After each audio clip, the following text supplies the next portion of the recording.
Thank you all for coming. I should warn you now, anybody who knows me knows that once I start talking about award, it's hard to get me to stop. So let me just say right up front, please stop me, ask questions, ask me to go a little deeper, because what I want to do is just give you the broad strokes, and so that we have perhaps time for more Q&A. So I want to talk about what makes award different from any other capacity development program in Africa.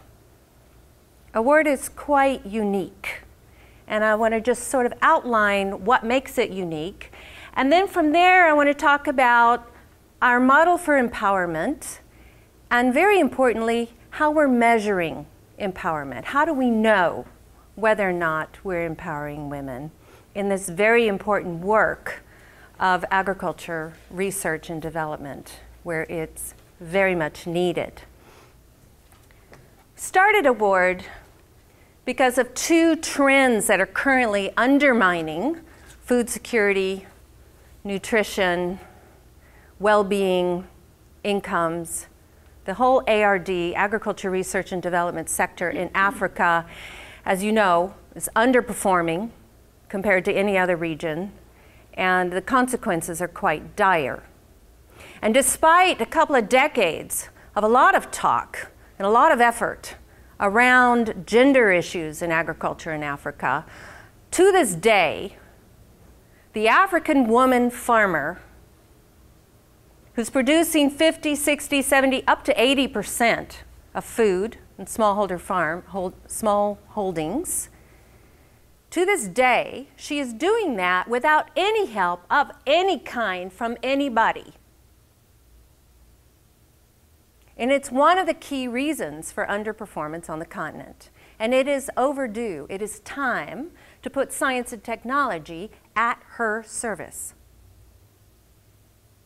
But the dirty secret of the region is that capacities for working on ARD in Africa as a whole, the talent pool for African research is thin and it's fragile. The numbers are tiny. It's almost exclusively male. And the majority of those with the PhD are on the verge of retirement. And there isn't a new generation well prepared to take their place. So all the great strategies and programs and initiatives and new roadmaps that everyone's talking about for Africa, the dirty little secret is everyone's fighting over the same small handful of people for implementation. Our vision is that we want to create a new generation for African leadership in agriculture research and development, and we want that new generation to be highly represented by highly qualified African women. Women who are skilled in the sector, but also genuinely responsive to the needs of the smallholder farmer, the majority of whom are women. And this is what we're aiming for. Our program is based in Nairobi, Kenya. And we started out with a pilot in 3 countries, expanded quickly to 9 countries, then 11 countries. These are the countries where we've been focused for the first 5 years. And just a few months ago, 5 more countries were added in as a pilot in Francophone countries, thanks to support within the region. There is demand for award.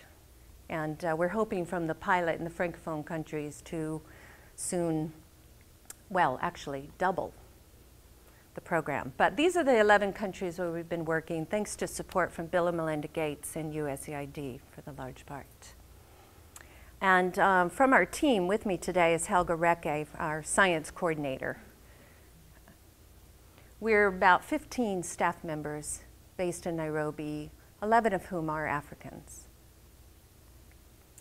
One of the things that's different about award is we don't take the women out of their jobs. They remain in their national systems, they remain in their universities in Africa through the 2 years with us.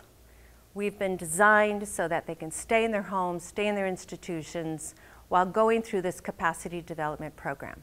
So this is a key difference. This is not an academic program. Like, you all support a lot of academics, and that's very important. But the research we did found that even after getting degrees, even after getting the master's or PhD, women were almost twice as likely as men to drop out. The organizational dynamics, the gendered organizational dynamics, are not so easy for keeping women in this career path and moving up the ladder. So award was designed specifically for that. Another thing different about award is that we strengthen both the science skills, the hard skills, but we also put a great deal of emphasis on strengthening leadership skills, the soft skills. How to run a successful R&D team, how to be visible, how to raise the funds, how to write successfully. So this combination of soft and hard skills is one of the things different about us. And we purposely select the women who are already doing or have great potential for serving the woman farmer. This is one of our key criteria when we're selecting who would win an award fellowship. And one of the things I'm particularly proud about in award, and it's quite unique, most programs in capacity development focus on one thing. Maybe it's economics, maybe it's crop sciences. In award, we had to argue a little bit, but we succeeded. We're covering the full range of issues that are relevant to what happens for the smallholder farmer. So it's all the way from water management to climate change, from soil health to crop breeding, livestock diseases to forestry. They're all part of our program. And one of the exciting things is perhaps you have a woman working on biodiversity conservation in one country who's never met the others in other countries, and through our networking we start bringing them together. So building networks around different disciplines, but also building networks bringing disciplines together. It's quite exciting. And one unique thing about award is we not only support women who have their masters and PhDs. Because of the research we did, we saw the greatest leak in the pipeline is after the bachelor's degree. That's where you're losing the greatest potential, the greatest numbers. So if we don't include women with only a bachelor's degree, you've already lost before you've begun in terms of building up a new generation of leadership. So we include post-bachelors in our program too. And this has turned out to be even more important than we thought. Because we've seen over the years in some of the smaller countries, let's say Zambia, Rwanda, you have folks with a bachelor's degree running entire departments, running programs. They've been running them for 20 years. Our assumptions about bachelor's women being junior and inexperienced prove not to be the case on the African continent. And we've also busted the myth that qualified women, African women, aren't out there. We've been overwhelmed by the numbers. And in fact, award has become one of the most competitive fellowship programs possible. We're selecting maybe the top 7% of our applications. The demand is enormous. It's so exciting. We offer 70 fellowships a year. And last year we had 1,094 applications. I had to say no to 1,024 women. They're there. One of the reasons we're reaching larger numbers than many other programs is because we got rid of the age limit. This age limit that is so common in most fellowship programs of 35. I'm sorry, that's a very Western concept about when you're ready for certain things. In Africa, for many women in their 40s, they are ready to roll, ready to run because their kids are grown, and now they're ready to go further in their studies and in their work. By eliminating the age limit, we have been able to tap into enormous potential. We also provide, for any woman who has nursing children, we provide childcare in all of our events. It's just built into our program. Even our trainers come with their babies. I always do a baby count in our leadership course. How many babies attended this one and how many babies attended that one? And it's incredibly low cost, but for this reason, among others, we have like a 0 dropout rate in award. So what do we do in award? Well, we have 4 cornerstones, as we call them.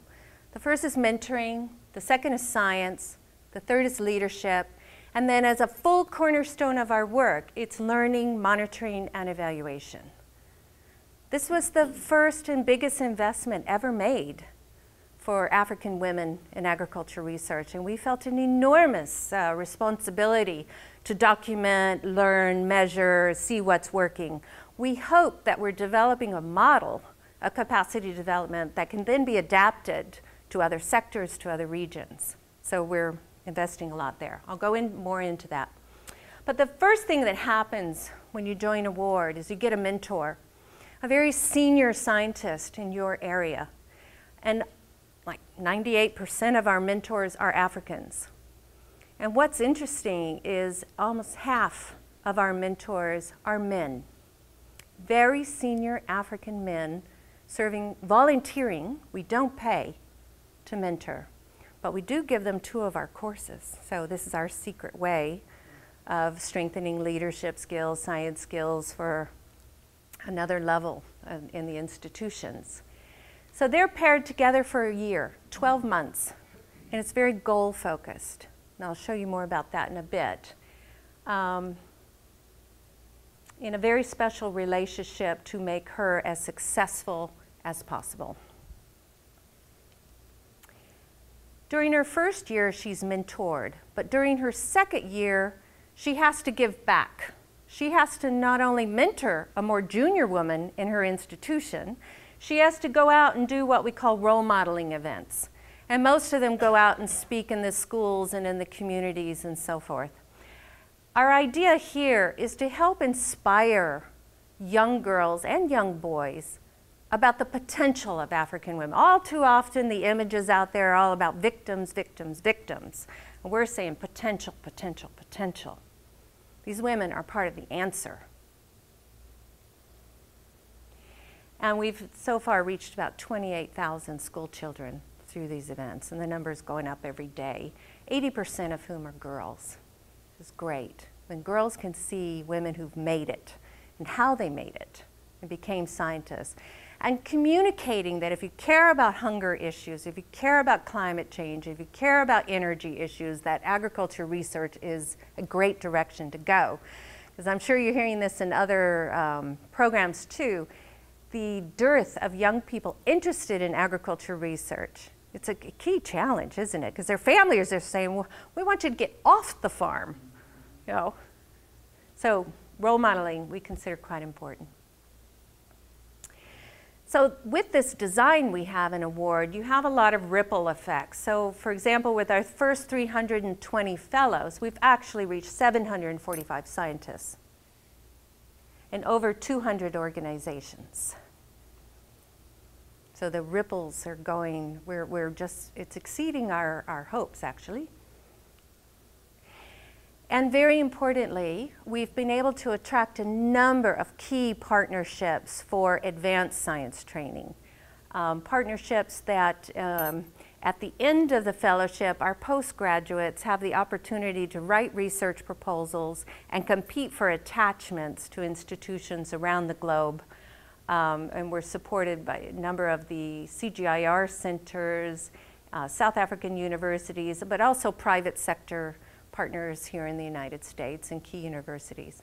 And it's one of the reasons I'm here at Cornell, as we're looking, I hope, at some exciting opportunities for award fellows, perhaps to gain from Cornell programs for strengthening their science capacities and learning for bringing back to their institutions. So we're going to have some important conversations about that over these next couple of days. just one example of this woman, Sheila Okoth in Kenya.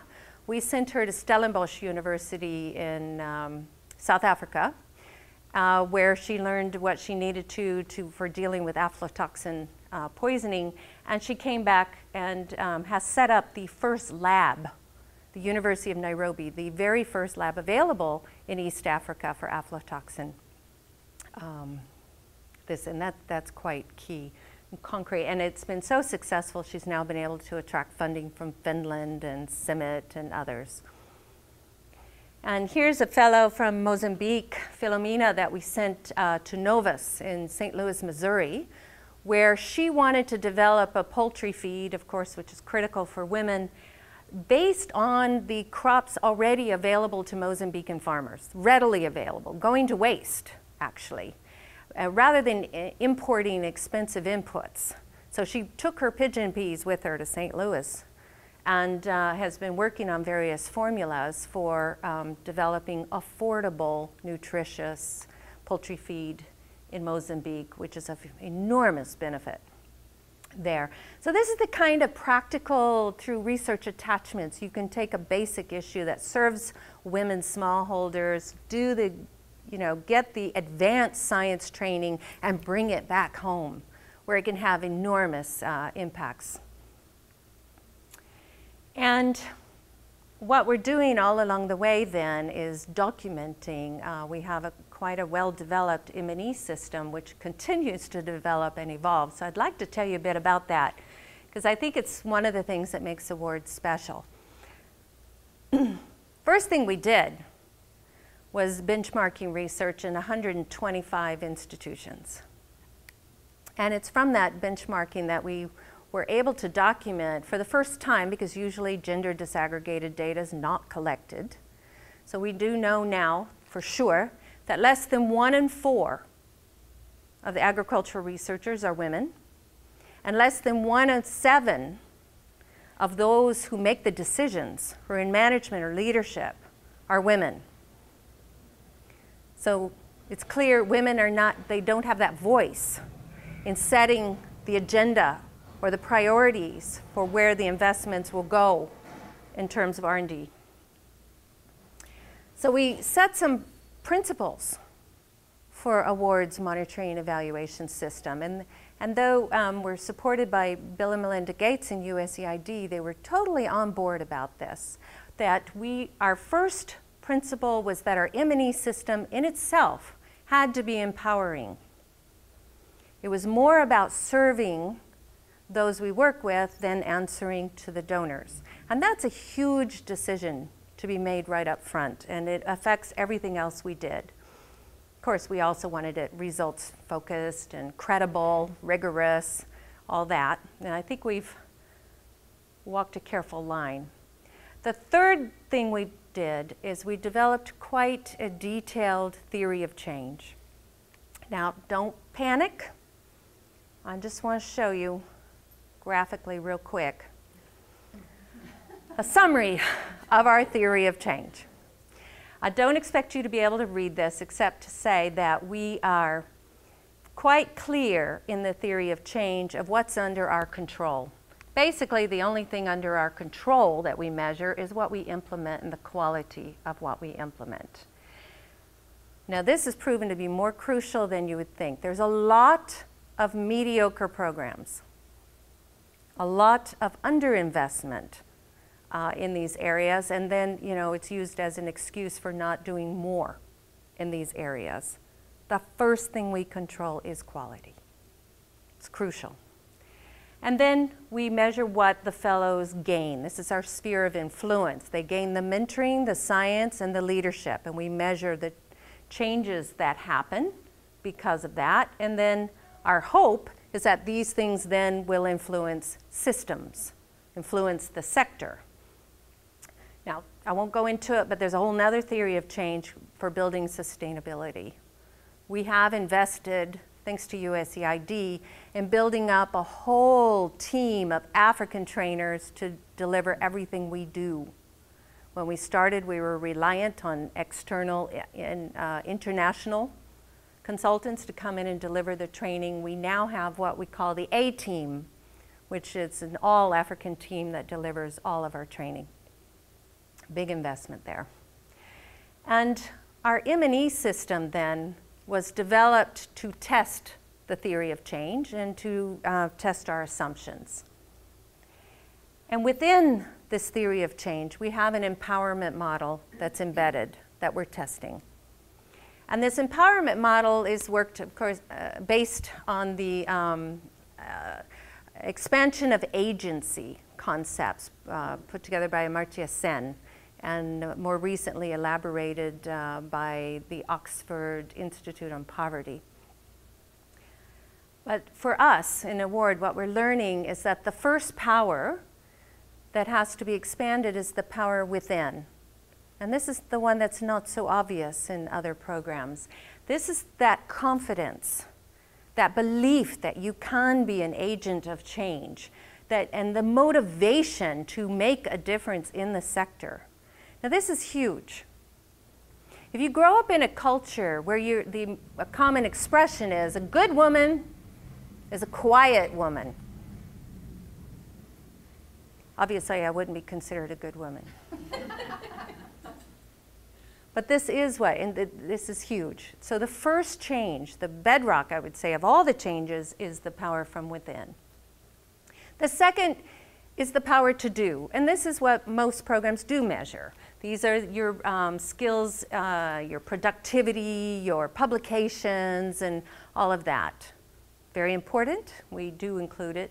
But then it's the power over. Budgets, resources, team members, visibility. And finally, it's the power with. You probably know that the research literature has shown again and again that in gender issues, women have much greater chances of success when they're in community, when they have networks with others. Because so often they're a minority on this team and have no voice on that one and so on. And by bringing together networks, they can together perhaps challenge the status quo. It's these four powers taken all together. If these four things happen, then we consider the woman empowered. And from our first 5 years experience, we're now decided to add one more. And that's the power to empower others. And because we're seeing so much of it, we'll be adding that to our model. So in our M&E system, they compare compelling evidence, which is concrete with names, dates, places, what was before, what was after, with evidence that's not compelling. And we're seeing incredible results. But how do we measure that? I won't go into the details, but it goes from activity implementation to outcome attainment to data on impact.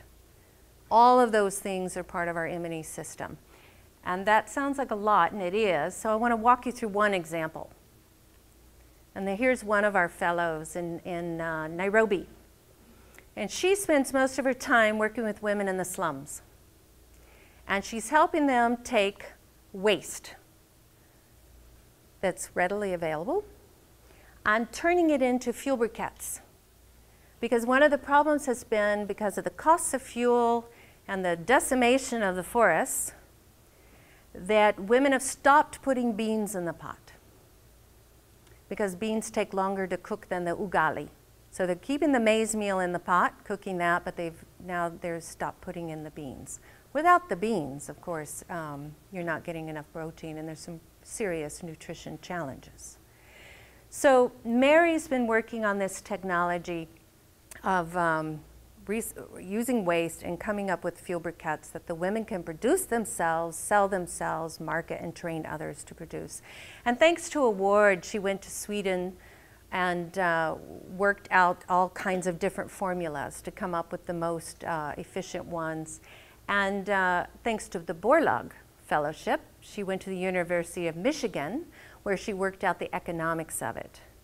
So with her fuel briquettes, there's a 30% saving in cost for those who buy them, and something of 60–80% saving in cost for those who produce them themselves. And this has become so affordable, marketable, that the women in the for pay are training more women how to make them, and are now marketing them to rural areas outside of Nairobi as well. So anyway, it's climate smart, it's nutrition smart, and it's financially feasible, and she's just wonderful. But let me show you how the M&E system works for one woman. When she first comes to award in the mentoring relationship, she develops what we call the purpose roadmap.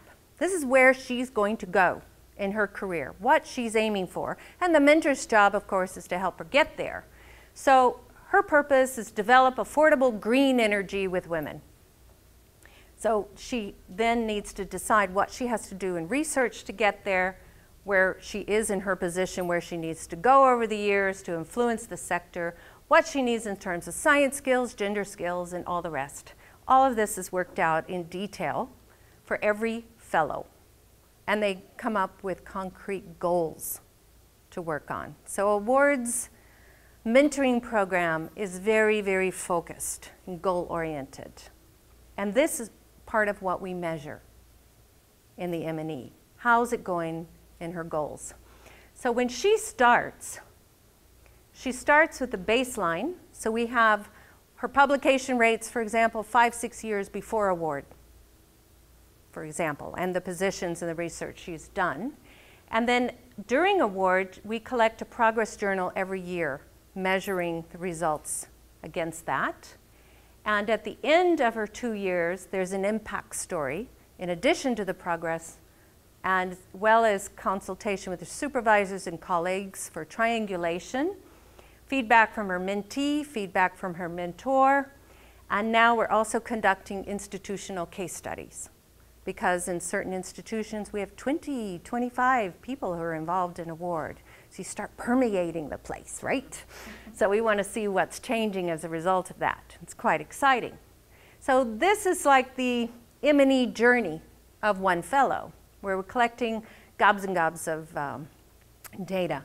So we know, for example, that of our first 180 fellows, just the first 180, there's 137 new technologies under development.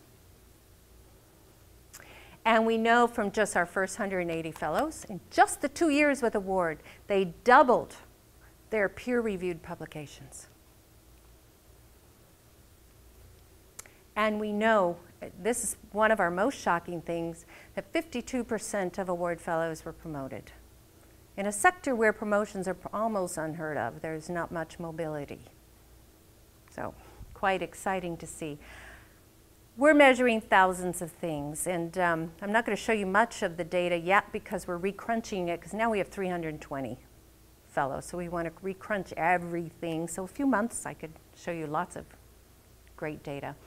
But we're using this system, of course, to tell us how we're doing in terms of implementation. We have adaptive management.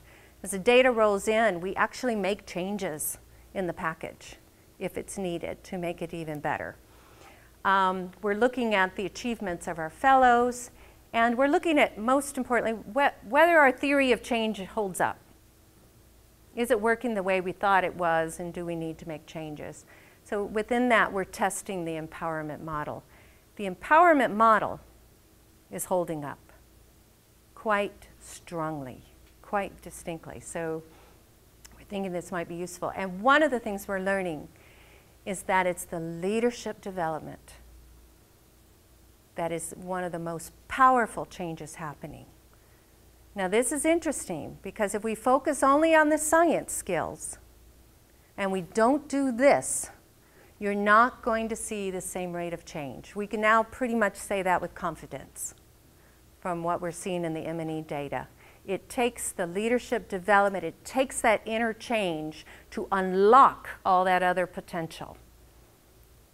And I think this will have implications for other investments in capacity development. We're following this up. We'll be testing it more with more case studies, social return on investment. We're putting in now, we were just renewed for 5 years. Thank you, Bill and Melinda Gates. So now we're going to put into place longer term tracking and see how this data looks over a longer period of time. And I just want to be honest too and say this was a bumpy road figuring this out. First couple of years were quite bumpy. We had some methodological challenges. We started up with some approaches, and like we started up with outcome mapping. After a year of that not working, we dropped it. It was not suitable for such a complex, fast-moving program. It just didn't work for us. We had capacity challenges. I don't know if I should admit how many I had to fire in this area, but it's a real challenge in the area. And I know all the other Africa-based programs find it quite challenging in this area too. So more work, more investment in capacities here. And we keep finding we have to revise our M&E tools. We're now trying to reduce them. We shouldn't have 187 indicators, but we do. We're trying to reduce them now as we learn as we go. So just to be honest, that there are bumps in the road and we keep learning from them. But we're quite satisfied that through this effort of mentoring and the purpose roadmap and the sharing of the data back is that our M&E system is in itself an empowering tool, which is quite exciting. And there's an exemplar article coming out about it in the next few months. So I'll just stop there. Those were broad strokes, so that if you have some questions you'd like to ask. Thank you.